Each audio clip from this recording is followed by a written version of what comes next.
Antiguamente Navarra era un reino independiente de pagos y de soldados y de otras cosas urgentes.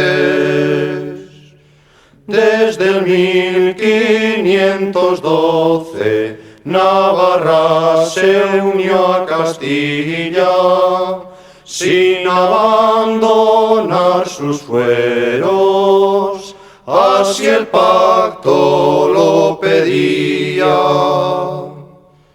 La Navarra en aquel año mucho fue lo que perdió, pues perdió la independencia, prenda de inmenso valor.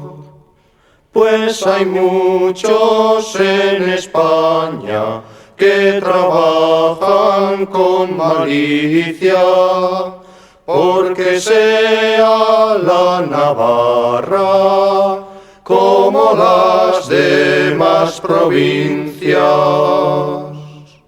Pues si el gobierno de España sigue en sus pretensiones, se tomarán en Navarra serias determinaciones.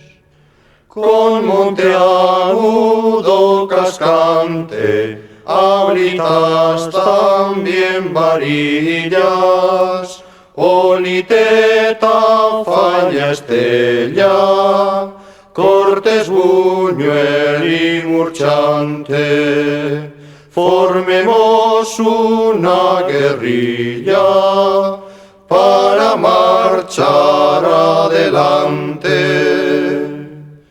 Pues también se nos ofrecen como si fueran hermanos los valientes alaveses, vizcaínos y guipuzcoanos.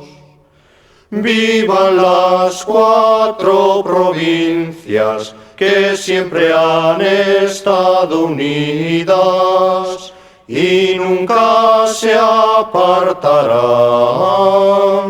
aunque Gamazo lo diga. ¡Viva Navarra!